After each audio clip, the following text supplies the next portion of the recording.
take your greatest risks when you're the youngest. It would be the compounding effect of anything you do, good or bad. And the compounding effect of investing, to the compounding effect of learning, to the compounding effect of working out, of investing in relationships. If you are going to go meet a mentor, dress appropriately and do an hour or two of research. Find value, what cannot be replaced. And you could already see with the onset of AI, it's human touch, it's human connection. And what job will always have human connection? And that's where I would say to invest your time.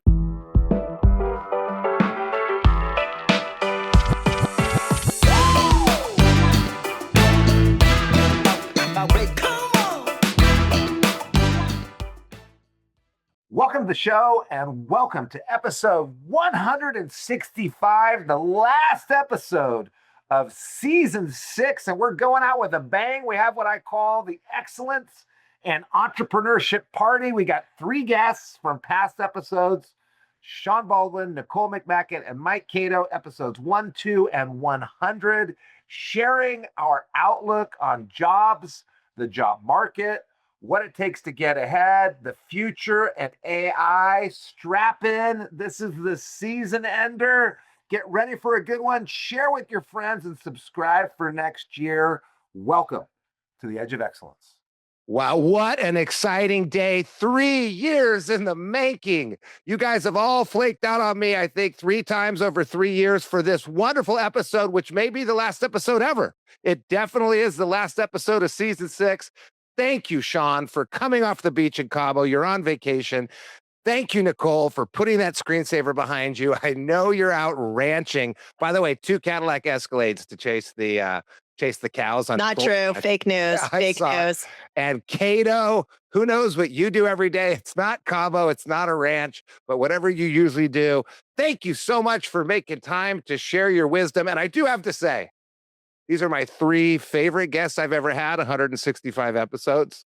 These are 3 of my favorite people. There are some people missing from this party, and we want to apologize for not inviting them. We just thought it would be overkill, and we thought we were the funniest. So we're gonna get deep into it. I just want to do a quick introduction of each of you. Michael Caito from episode 1, the first episode of The Edge of Excellence. Currently the CEO and controlling shareholder of a consulting firm called MAP Consulting. Formerly, he was Grubhub before there was a Grubhub, Restaurants on the Run, and formerly mayor of Aliso Viejo. You can find Caito at mapconsulting.com. And what's your podcast, Caito? The Entrepreneurial CEO. Check it out. Entrepreneurial CEO. Check it out wherever you find your podcast. And YouTube. Of course, number 2, my second best friend in the world, Nicole McMackin from Irvine Technology Corp, from UCLA and USC Women in Business. She invented it. From ITC, if you want to call it that. You can find her at ITC. You can find her at Irvine Technology, but she's got an amazing podcast too. What's that called, Nicole? Elevate your career. Elevate your career. And then straight out of vacation in Cabo San Lucas. Boy, he's still in vacation. He's still in vacation. Yes, I am. Episode number 100, the 100th episode. Shawn Baldwin, the managing partner and probably CEO of Baldwin & Sons, which we really know as Sons. The manifestation of how you do one thing is how you do everything. Whatever Shawn touches is awesome, including this show. You can find him in eBay on the beach. You can find him at Cabo on the beach, or you can find him in Jackson Hole on the beach. Shawn, thank you so much for coming to the show today from the beach. Nicole, it's a pleasure to be with you. Well, you guys have been exhibiting excellence, helping people achieve excellence, striving for continued excellence. And we're going to take all 3 of you, get all your brain power together and pull out some wonderful things for people in their 20s that want to kick butt. I got to start off. We're not going to ask your definition of excellence. We can already go back and listen to that. But why? Nicole, you're busy. You got a big, I won't say the revenue, but it's got lots and lots of zeros, a big HR recruiting company. You're dealing with people that are at the C-level suites, not so many young people. Why are you making time for this? Why are you passionate about the 20-something? Why am I passionate about the 20-somethings? I think that they are our future. And it's important. I have a podcast, Elevate Your Career. I do a lot for females and technology. Run a IT consulting firm and recruitment firm nationally. And I believe that they are a future. And my podcast is really like all of yours, is to help elevate others. And through storytelling, just kind of like what we're doing today, nobody really remembers a bunch of data points that you put up. No one remembers, you know, a guy standing up in front of a PowerPoint. But I will tell you, they remember things from stories. They remember funny tales, and that's how they learn. And I think they're a unique, and I know we're going to get into it later in the episode, but they have a unique story of their own that will propel them into the future. Okay, Nicole, thank you. And Caito, you've got a couple kids that are almost in their 20s, but you constantly been making time. You're out there with the EO Accelerator program, which is a lot of people in their 20s with businesses between $250,000 and $1 million, getting them into that $1 million mark. Why are you so passionate about this age group, and why are you making time today? Listen, I love entrepreneurship. That's to me, that's like the heart and soul of how we're going to change the world. And so, among other ways. And so whenever we get a chance to like influence young people and show them a path that is different than what they're constantly being told to do or taught to do, but they can get out of the box and look at maybe perhaps starting a business themselves and employing people and raising the standard of living in whatever community they start those businesses. So that's where my passion is. And besides that, I learned so much talking to the young adults these days, and watching and learning from how they're thinking and acting and seeing the world. So we're going to get into the mentor-mentee relationship later today, but it is fun for us too to be mentors. And Shawn, you got 4 kids, all under the age of 20. Well, one is 20. You got the most wonderfully mothered children. Shawn's left the Southern podcast. California. Shawn, why goes out. why are you passionate? There he is. I have a positive attitude. I love working with young adults and seeing them grow, whether it's in the business or in a meaningful impact. I started a nonprofit about 12 years ago called Young Lives Redeemed, where we work with former foster youth in substance abuse and getting them on the right track and starting their lives after their foster youth program. Young Lives Redeemed. Redeemed. Redeemed. Awesome. Well, I appreciate you taking time. I'm going to just start off by asking some questions. We'll bounce back and forth. Anyone can interrupt, especially me. What do you wish you knew when you were in your 20s that you know now? And maybe we'll start with Shawn. Yeah, I think I've always been decisive and a quick decision maker. And maybe back in my 20s, it would have been, hey, Little Bear, I've always enjoyed the fact that I can make a decision and move on, but maybe in my 20s have a little longer vision and understand the future a little bit better and have a little more patience. So you wish, even though you love this about yourself, you would go back in time and say, I want to teach myself back in my 20s to be more patient, so I'd be more patient now. Wow. Wow. Nicole should probably heed that as well. But Nicole, what was yours be? So, I think if I had to go back in time, and it's something that I coach people on now, is take your greatest risks when you're the youngest. And for me, that risk could be, going out on my own, starting my own business versus working for sweat equity in a company for, 15 years before I bought it. But it also could be asking a question that I would feel stupid asking when I was younger because I didn't want anyone to know I didn't know the answer to it. And what I realize now in hindsight, looking back, is that questions are what makes you successful. And I held back those questions a lot of times for fear of not knowing the answer or being thought of as not knowing something.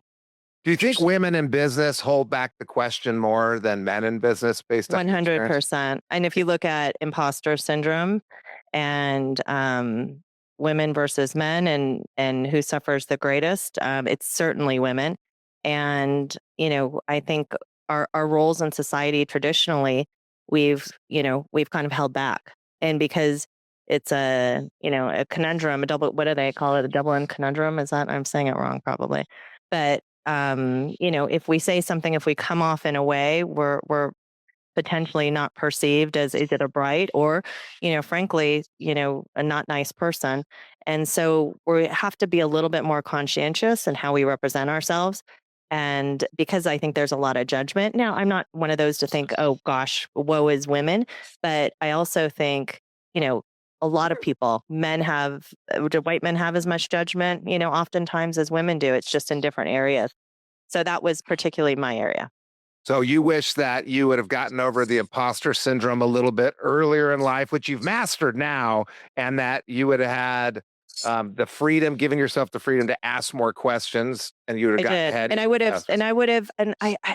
I would have taken a lot more risks because on the backside, I'm 53.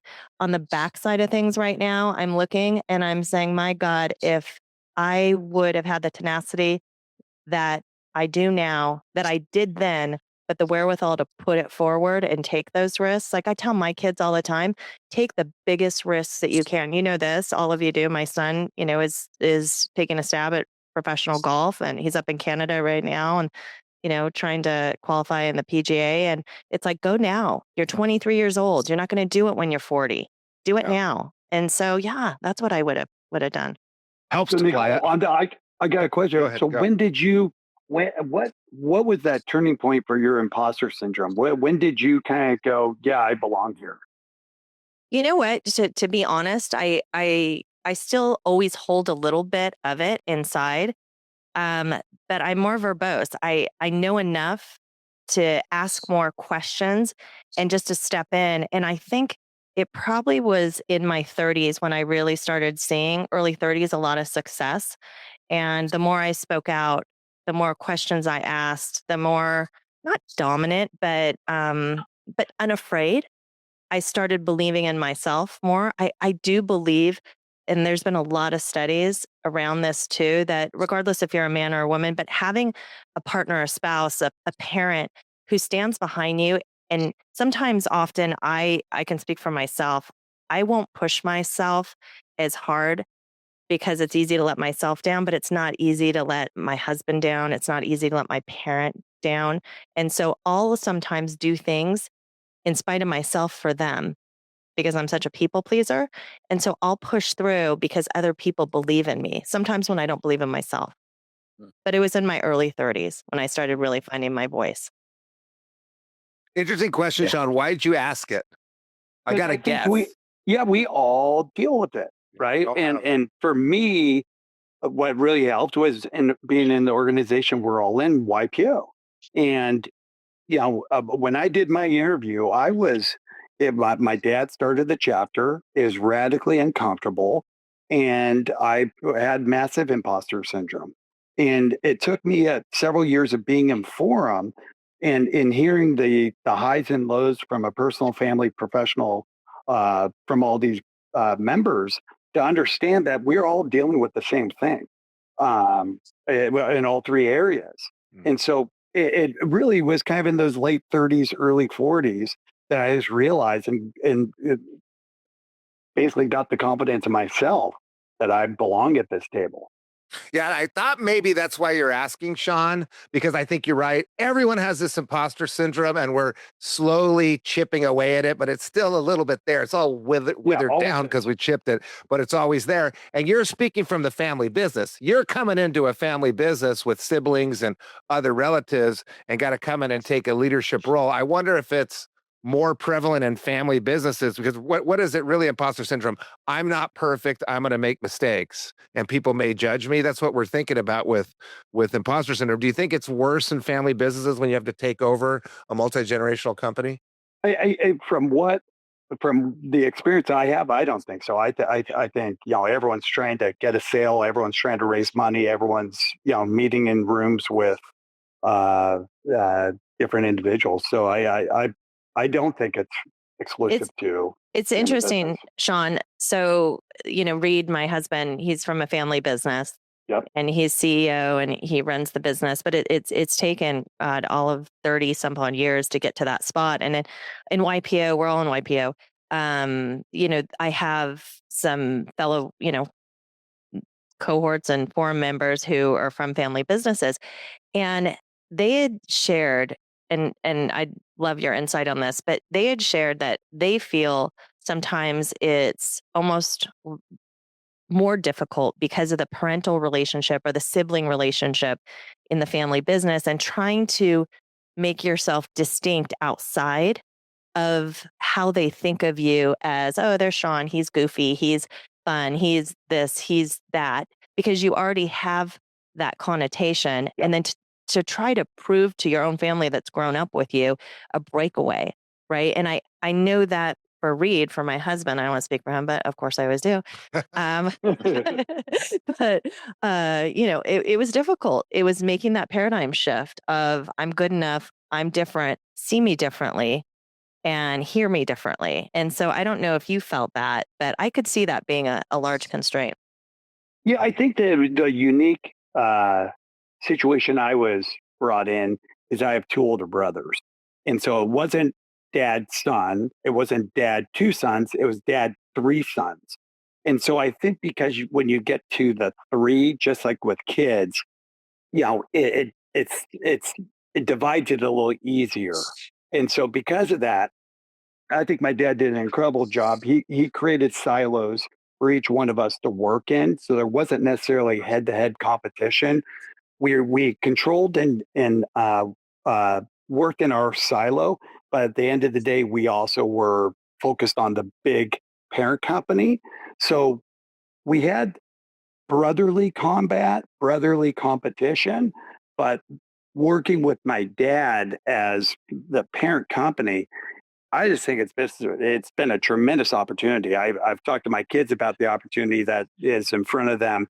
I've loved every second of it. I'm deeply passionate about the success we've gone through, and I'm a big fan of family business. Oh, I am too. If I get to enter one as an adult, starting the family business kind of sucks.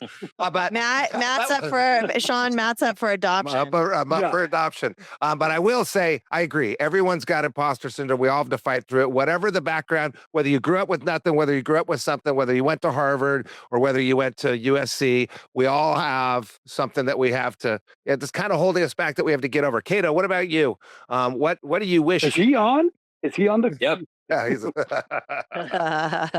Yeah, it's just that Nicole and Shawn going back and forth having our own conversation. That's why we're Yeah, it's been fun. I've been enjoying it. Yeah, Been enjoying watching sorry. it.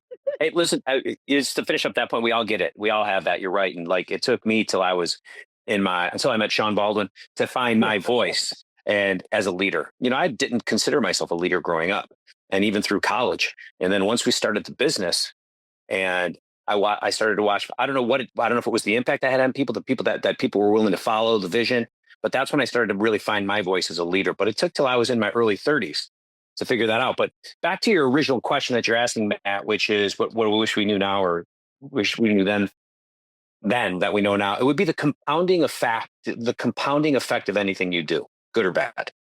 And the compounding effect of not only of anything from investing to the compounding effect of learning, to the compounding effect of working out, the compounding effect of investing in relationships, all of those, just the compounding effect of life when you're doing the right things, and what happens if you're doing the wrong things as well. So I love that, Caito. That's great. Yeah. That's a good one.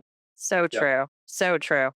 My three were the value of hard work, the value of EQ, and the value of just becoming yourself. The becoming yourself part's that imposter syndrome. Oh, I'm not a finance person. I'm not an accounting person. I need to know all these numbers. I'm this weird, crazy sales guy. No, just the value of being yourself. And I wish I would have kind of let go of the dream of being somebody I wasn't earlier in life.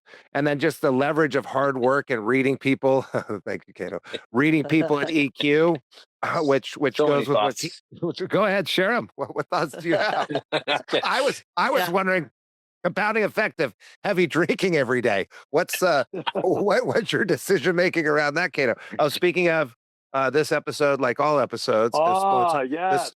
The show is now sponsored by Los Abuelos Tequila. Sean, if you've been listening, you will notice that they sponsor every show without knowing.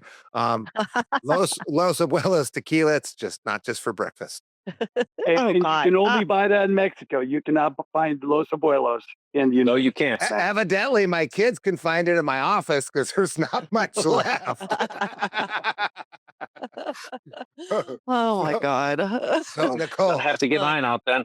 Yeah. Nicole. Yes. It's the last episode of season 6, episode 165. I've been trying 3 years to get you guys on. This will be the highest rated episode ever because we're funny as can be. With that in mind, tell us about because there's 4 of us. You're going to get 4 views. Oh, look at that. Caito's got his tequila out now. I got Fortaleza instead of Los Abuelos because I think I drank all the Los Abuelos. Oh, okay. So Nicole, You have heard that alcohol is not good for you, right? You guys knew all the information that was my question that is coming out. I listened to Dr. Atia after that episode, and Huberman, they're done. I can't listen to them anymore. Yeah, we shut out all the information that is pertinent and relative that we don't like. That's actually the thing I should have done when I was younger. All the information, just shut it out. You don't like it, shut it out. We focus on the compounding effect of decisions we make that we like. So that's what we're doing. There you go. That's right. And we just do blood work every 30 days to make sure we're okay. Got my blood tested 15 minutes ago. I'm golden. Nicole, what's your favorite? Blood work. You've got a lot of mentees. I've actually joint mentored people with you, which has been cool because I've seen you interact. We've actually been to meetings together. Yes, we have. I want to kill Matt also that he does this. So we don't have a full enough schedule. All of a sudden, Matt's is putting people on my calendar left and right. Oh, we're going to mentor these people together. We're going to mentor. I call him, finally go, I swear to God, you do one more of these. I will kill you. I will kill you with my own hands. You've got to talk to me before. You can't just send them over. Each of you will be getting a very nice gift to say thank you for making time for all the things I volunteer you for. What's your favorite mentee relationship and why, Nicole? Okay, this is a cool story. I will tell you. I was in charge. So Young Presidents Organization, your listeners keep hearing us mention it, is an organization. It's an international organization. We're all members. I'm in a different chapter, and I put on an event, and it was in Anaheim, California, and it was with Tom Tate. He was the mayor at the time, and he ran on kindness. Right, that was his slogan, and he did phenomenally well. And I've never really met anyone quite like him who authentically gives back all the time. Matt, you're a close second. I got to tell you, you're a good guy. And so we set up through YPO where you had all these YPOers go, and they brought in kids at the poverty line, and but who were doing good, getting good grades. Some of these kids, were living literally from apartment to apartment, and and not great, but they were pushing through. And so we went to this big auditorium. We sat down, and we each took a table, and we kind of talked to them about what they wanted to talk about: leadership, school, how to get through. And there was one kid out of there that really said, he approached me after, he said, "Would you be my mentor?" And I thought, yeah, of course, I'd love to help. And his name is Noe, and he was 17 years old, and he's graduated college now. And he not only he's Hispanic, he converted to Judaism, and he's gay. And he and I worked together. I gave him an internship at my company. I was there with his graduation. I helped him talking to counselors to get in, and we really worked together and strategized his upward mobility. And he has done incredibly well. He is so sharp, and he's working in politics. He was in DC working there. He's come back. He's got a phenomenal opportunity, and getting his master's degree as well as working full time. And it just, we meet probably every quarter, and we've been doing it for years, and I just love him.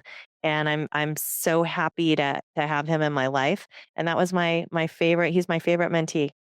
Wow. So My favorite mentee is someone that you and I co-menteed. So this one you love even more than Ariana was my favorite.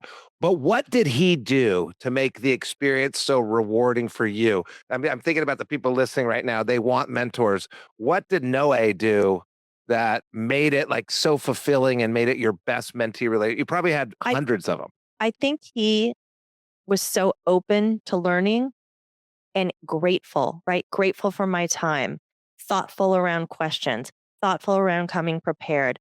Always the one that never gave up on me, that he always said, can we get together? You know, we could go back. Oh gosh, my schedule. I'm here, I'm flying around, and always following up. And I think that's Ariana does that, Matt, with you and I. She constantly follows up. And I think really I know I don't know if anyone's watched The Blind Side. It's one of my favorite movies. But a part of the movie is, you know, these snooty women are sitting down and they're saying to the main character, you know, you're changing that boy's life. And she looked at them and said, no, he's changing mine. And that's how I felt about Noe, and I still do. So open to learning. If you're gonna be menteed, open to learning, grateful, prepared. That's a big one. Don't show up unprepared. Don't make us chase you down, following up on you. And I'll share Ariana, just to add to it, keep us posted. And we see you and I had she does a great job with Ariana. You had problems with where I put my retainer. But she's keeping us posted, taking us to coffee, sending us emails, checking in, letting us know what's up in her life. That makes it more interesting. What about you, Caito? Your favorite mentee relationship? Why?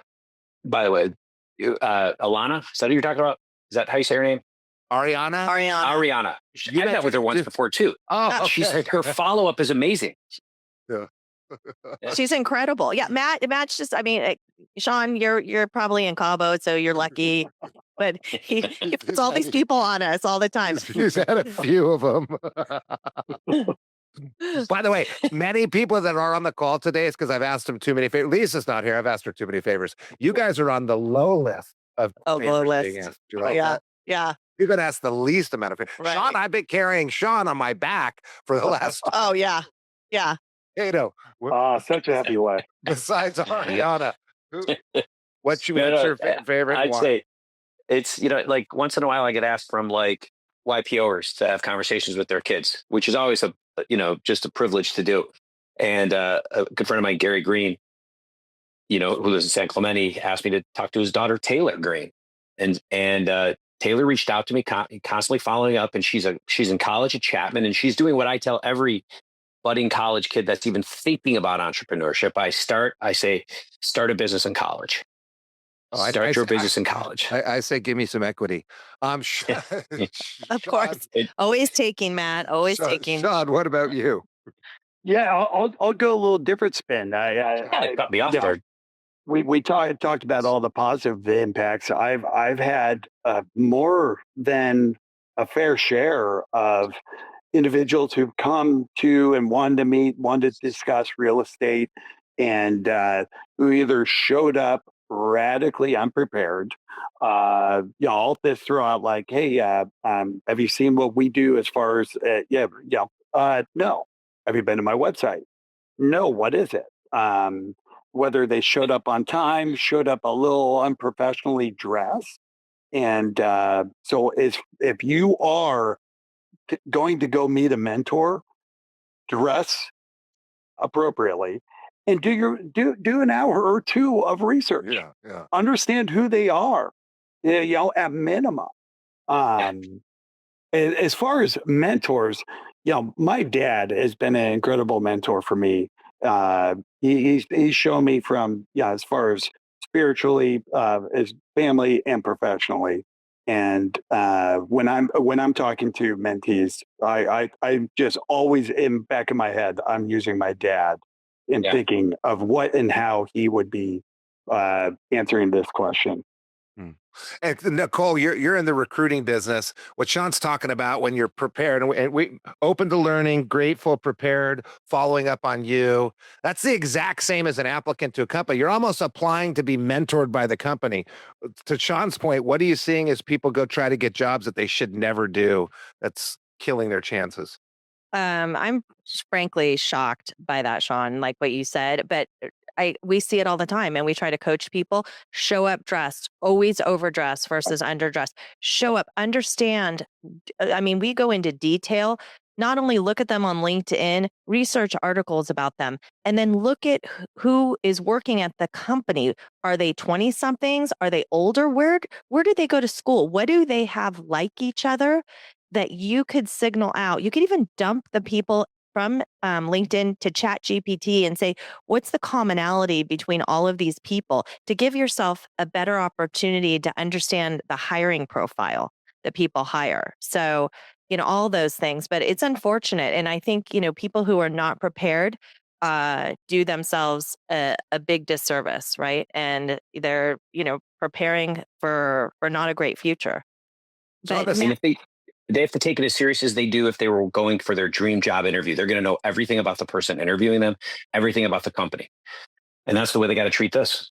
Yeah, absolutely. And asking good questions, not only when you're interviewing, but when you're seeking a mentor.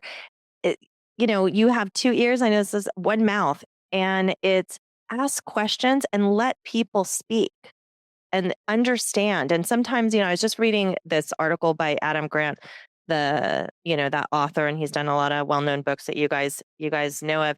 And it was really interesting because he was saying that hard work is not the antithesis of everything and how you move ahead, but it's how fast you learn. Yep. And so I thought that was really, really interesting and insightful.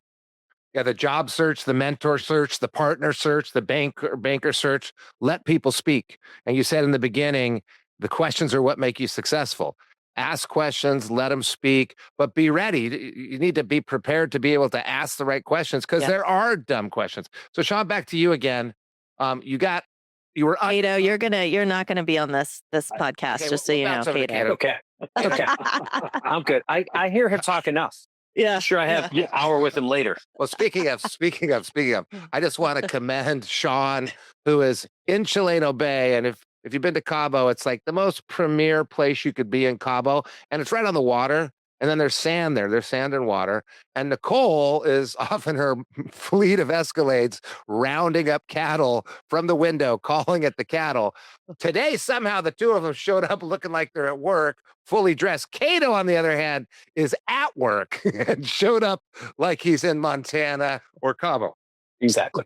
So, Caito, speaking of first impressions, what's your favorite thing someone could do to make a great first impression in an interview, in a partner meeting, in an investing meeting? Bring me a bottle of tequila. But know your audience. That's what Nicole and Shawn just said. Know your audience. That wouldn't be a bad idea. No, but all seriousness, Nicole touched on it. It's like when I interview people, like at some point when I'm interviewing someone over the years, I'm going to ask them, so what do you know about me? And not as a ego stroke, Baldwin, but more as a, like, did you do your research? Like, do you know anything about me? That's going to show me a level of commitment. So that's the best thing for me. So you know who I am. Just to Caito's point, they should know who Baldwin is. That's what I'm saying. Why don't you just give out the address in Chileno Bay? His dad built a big name for him. What were you going to say, Nicole? Oh, I was going to say, so I got caught up in the dress thing a long time ago, and it's kind of a lesson learned for me. We're up in NorCal. I had a sales rep with me. We're getting a meeting with Facebook. We're working with them. And we went from, one of the companies, I can't remember, to another, but I remember I had a suit on and I walked in there, and they are a completely casual environment. And it's kind of like knowing your audience, right? I should have brought an extra set of clothes and kept them in the trunk. I didn't. And the person up front said, listen, you're dressed like this and you're not going to be working with us that long. They said, we expect you to understand our vibe and come here, and kind of like how you were, Caito. Everyone's dressed like t-shirt, cool cat, very casual. Here we are in our suits. And I'm like, oh gosh, I apologize. We do know, but we are coming from other opportunities. And I came on a plane. I didn't bring a suitcase, to change into. But knowing that now, I probably would have adapted. It was a really embarrassing, but very good lesson for me. Well, that's Shawn's point too. You could have researched more. Like Oakley used to do that. If you showed up in a suit, you're never going to get hired. You better show up dressed in street gear at Oakley. But you should know that going in. You should do your research. Yeah, I think the key is you as a mentee, you can make those mistakes. You're 18, you're 19, you're 20. Learn from that mistake, right? Like, okay, I'm going to pack that, casual outfit in the suitcase. I'm going to, spend, an hour or two researching who I'm being interviewed or being mentored by. It's a little bit of work. Yeah. That's how we got to where we are today, is because of all these mistakes. Mistakes are blessings. Yep. I mean, that's what you got to build your life upon is the mistakes. I've won so much that it's hard because I don't know about that many mistakes. I was gonna say the guy's never made a mistake. Which one did you learn from? Can you think of one? Can you think of one mistake you ever made? On this podcast. Thank you, Nicole. 2 of these 3 friends on this podcast. We know Shawn still hates Matt and I because Shawn and I used to be neighbors, and we TP'd his house one night, and then another night we launched water balloons off of our deck to hit his home. I TP'd Baldwin's house 3 times in one day. A critical little footnote you missed when you said we used to be neighbors, not as childhood neighbors. No, we were neighbors as adults. Oh yeah, and you guys had 5 years ago. Yeah, you had your kids and you Yes. see my house. It was so fun, so fun. And don't forget the water balloons we were launching. And Nicole lived like 100 feet above Shawn, and where they live. They have copper roofs, and we're nailing these copper roofs with these giant water balloons. Hey, but Matt finally stopped when I said, Matt, you realize my sweet wife doesn't like you anymore. Yeah, that's what he told us. It's when when Nicole and I showed up with the sword. Remember that I saw? We had that on video. You told me I scared your wife because it was 1 in the morning, and we have the headlights on the house, and I was shirtless, wielding a sword. Were you wearing a some sort of helmet too, or some sort of? I should have been. Gladiator outfit? She had his shirt off. It was just awful, the whole thing. And we had the lights on your on. Right, blinding our car. What had happened? Okay, get this. So our friend, right, gets knighted, right, and so he's really going off at this party that he's pretty special. He's gotten knighted, and how awesome it is, and we're like, wow, like it's pretty cool, right? So we walk out, and Jill, Reed, and I and Matt leave. And he stole his sword. Like this was like a big accomplishment for this guy, and he was so proud of it. And then he's out on the floorboard of the car as we drive, hitting bushes and cutting down bushes with this brand new sword. And then he takes it, of course, Baldwin, to your house, and then he takes off his shirt. We shine the lights on him in a house, and he starts doing all of these sumo moves. Okay, we need to get on to other topics. But I will. These are the stories that people want to emulate. Mistakes you make in life. I will say that Nicole and Michael Caito are very bad influences on me, and crazy shit happens when they're around. I don't even know. Okay, let's talk about where the world. No, we're not going to bring up anything. Let's talk about where the world is going. World's a crazy place. It's all because of Nicole and her technology focus. All these women in businesses are inventing AI. Jobs are disappearing. So we're in maybe a less secure future for the 20-somethings than when we were getting out of college. We did have the Iraq War when we were getting out of college. Actually, 3 of us are the exact same age, same year in high school, same year in college. 1 of us is underdressed older. Caito. So what do you have in the way of advice? We'll start with you, Caito. You're in the consulting business. What should people be thinking about for jobs and for addressing maybe jobs disappearing and jobs changing with AI? Obviously, be doing something with AI every day. Listen, I take a little bit of a different approach with all of this. I'm going to let Nicole answer the deeper part of that. What I want to say is, though, in your 20s, while it's about learning a lot of things, It's about experiencing many different things. It's about finding, like so many people come out of college and they're like, I got to go find my passion. Well, you can't find your passion until you start doing things to figure out what you like and what you're good at. And so so many people come out and they're just stuck on this career path that they have to start. And I'm like, hold your time out. Okay. Have you left the United States and traveled? You're probably going to live till you're 100 years old. Your goal in your 20s is to get to the point where you can figure out where your passion, what you're good at, and where you can make money intersect. And then and then go to work on that. But don't rush it is my point. So I'm gonna stop there. A little bit of a different answer.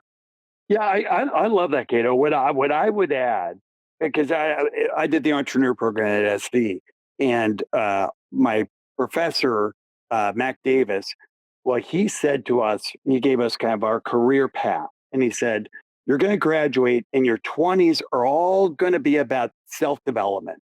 So go be a jet ski operator at Lake Tahoe, wait tables in Cabo." Go travel backpack around the world. That's your 20s. You'll find something. And in the entrepreneur program, we met with individuals who, one guy did vessel assist. It's the, boating kind of AAA kind of service. Another guy was in Hawaii and there's an orchard business. And he asked his dad about how the business of cleaning all the orchid flowers up. And he said, well, we put them on pillows of our hotels.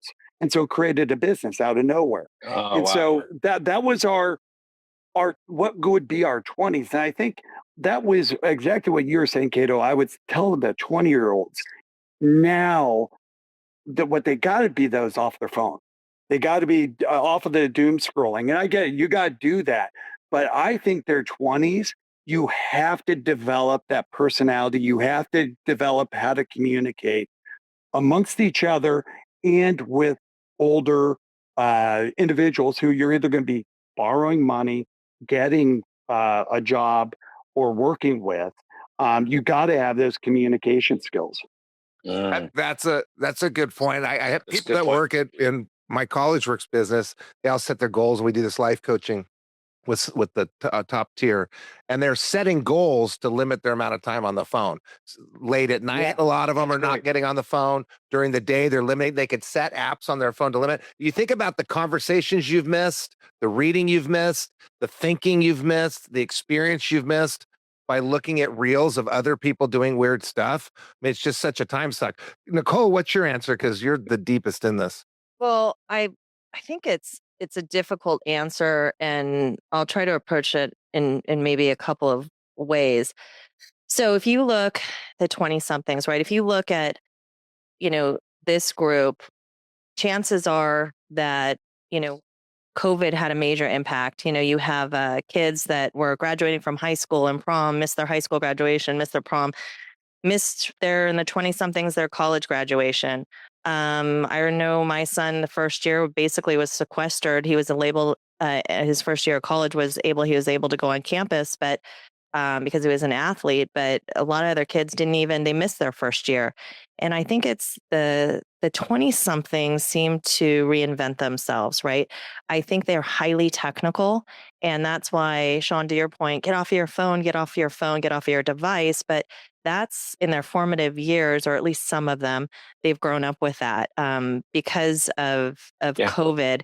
And I will say that I think the world, from a business perspective, God knows, not from a worldwide perspective, but is going back to a very conservative place in that we're now going back to on site, right? Where everyone was like, let's remote in, everything's Zoom and Teams and so on and so forth. And now we find ourselves in a place where we have these 20 somethings who are highly intelligent, highly conversant in technology, and with not a lot of people skills.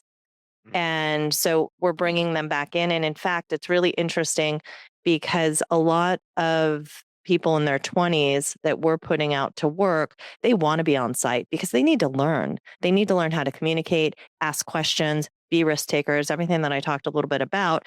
And what we're also seeing is, I think it's almost too late in your 20s. You've got to be working and figure things out while you're in college, right? You've got to be going and exploring different opportunities, working as a hostess, a waitress, a waiter. You need to be, I see a lot of entrepreneurial kids. Hey, through technology, they're getting on and doing, different sites where they could do handiwork and hey, I'm going to buy a pressure washer because these houses need that. And it's all done through technology. But I will say, but when they're coming out, there's a high level of stress about their careers, not only because 20% of the jobs, those entry level jobs are now gone and they will be gone. And so really differentiating yourself, if you're thinking about oh crap, what am I going to do? Marketing's going to be gone. This is going to be gone. I want you to think about, number one, what problem could you solve from an entrepreneurial Caito from your perspective? What business could you solve? Like Shawn, you were saying, where is something missing, and take that risk, right? And then if you're not a risk taker, you've got to look at what is going to stay with the involvement of AI. And those perhaps could be, there's going to be a mecca of all different types of things to QA AI. We already see AI making up things on its own, right? So you're going to have quality assurance people that's going to go through, but a lot of the development is going to be gone. You're going to have the QA, and then on the back side of things as well, you're going to have people who need to be specialized in writing correct prompts. And there's going to be a lot of evolution. I don't think there's going to be as many jobs as people are predicting, like, oh, this is like going to be like the industrial revolution. I think a lot of jobs are going to be taken care of. I think a lot of entry level jobs are already being scooped up. And so find value. What cannot be replaced? And you could already see with the onset of AI, it's human touch, right? It's human connection. And what job will always have human connection? And that's where I would say to invest your time, because other things that are easily automated, like someone told me the other day, oh, there's not going to be any more lawyers. I go, God, yeah, right. The lawyers will never let that happen. God, I wish. I go, yeah, that's never going to happen. That's never going to happen. Oh my God, that would be great. But what will go away are, the clerks and some of these other positions that fall under attorneys, right? That do a lot of the data, and the paralegals. Those are probably going to go away. But the attorneys are there because why? Because they litigate, right? They're people to people. Or they interface with the clients. That's right. So you got to start thinking like that. If you're worried, and I've met so many kids that are saying, I can't even get a job. I've got a double major. I've graduated with a 4.2. I'm played for this. I played for that. And they're struggling out there. Because they don't have work experience. And the work experience that they have has now been taken away. You don't need it. They don't need someone to do data entry. No. They don't need it anymore. They don't need these menial jobs where they learn on the job. They're gone. They've been already taken away. Yeah.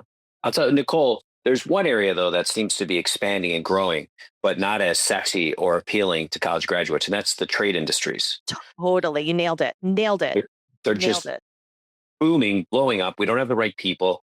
And, people don't want, I don't know if it's that kids don't want that work or what it is. I'm fortunate. I have one kid Dominic, my oldest, who's 20, he wants to be in the trades. He wants to do construction. Baldwin, if you're hiring, we need somebody. I need a job, but he wants to be in that space. And so I'm like, go for it. Try it. I'm proud of you. Yeah. I absolutely think where my husband leads a construction company. And there was a recent article, I don't know if you guys saw it last year, about the Wall Street Journal, like the newest millionaires are the plumbers and the HVC guys. Yeah. I mean, we're lucky that we're both. Yeah. And please make sure to mention to Reed that I love him and I support him if he's ever in his time of need. Yes, I most definitely will. Nicole just totally ignored me last week while I was living with my dad, taking care of my dad. No support from my friend Nicole.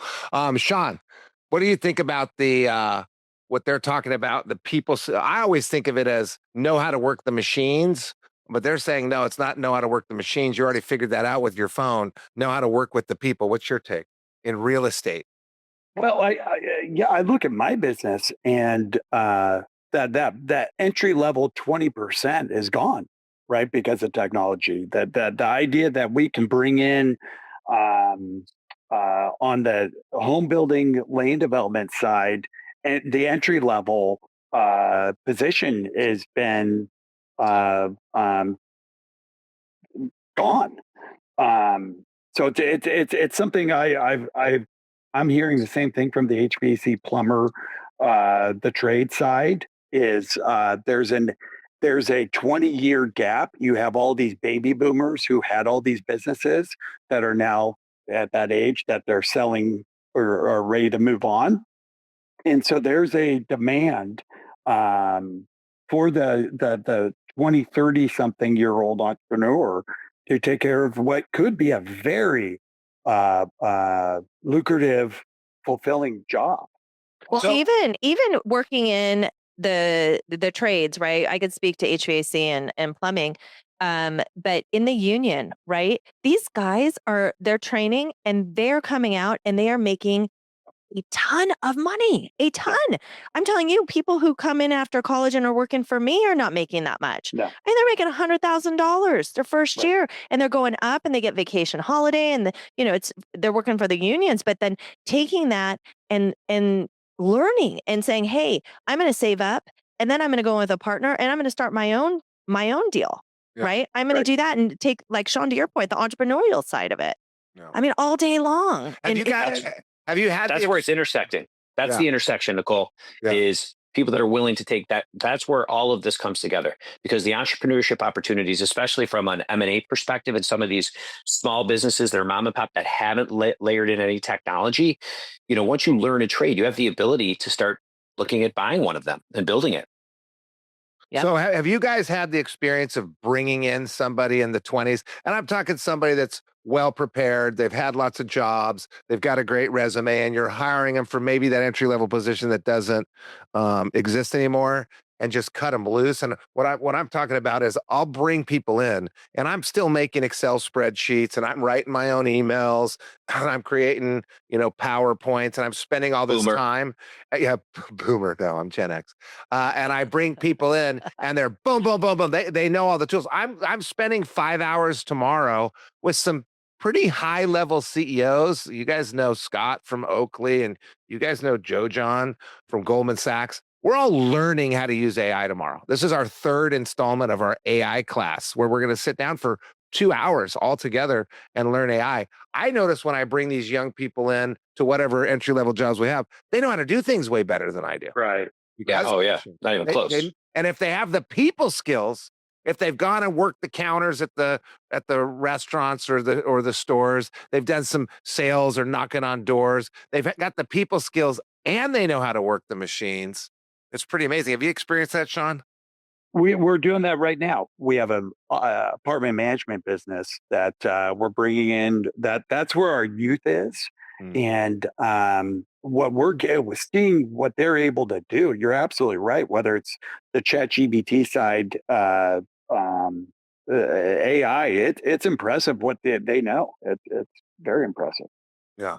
Well, we're running out of time. I just want to ask one last one, and I really appreciate you guys taking time. Nicole, in exchange for this, you and your family will be getting 4 tickets to Lady Gaga on me. Oh, thank you. That he already invited me to, by the way. This was before the podcast. This was already here. He's not getting me. That's not. No, you get me something else. Caito, I'm going to take you out today to celebrate. And Baldwin, you can have one of the cases of tequila you owe me. I got my tequila here for you. Oh, we're doing it. There it is. Okay, everyone here they're showing their tequila bottles.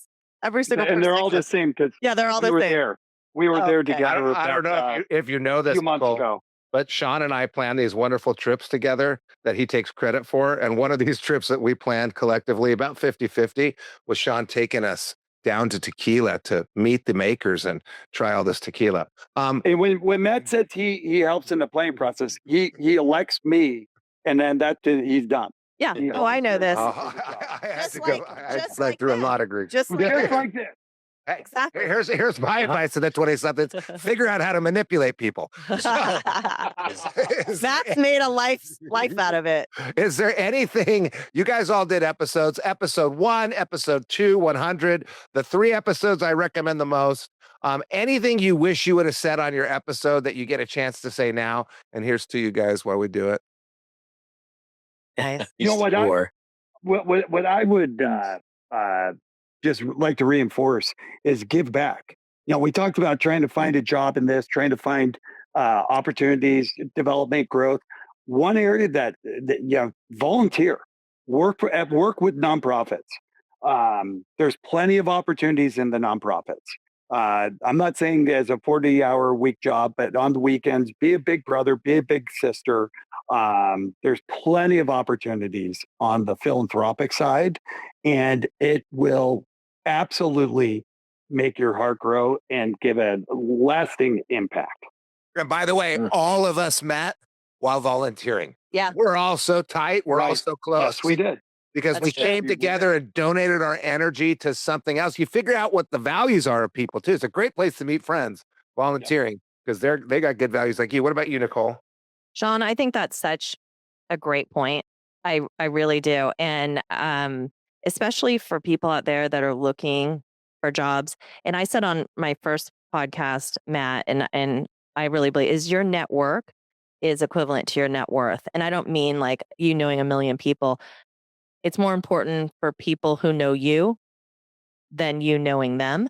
And that's a great way for other people to get to know you.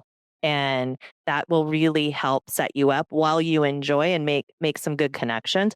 And then I think the only thing that I would probably say that maybe I didn't say previously is, lead with your heart and execute with fire. Like believe in yourself and do good and just execute. Like there's no tomorrow.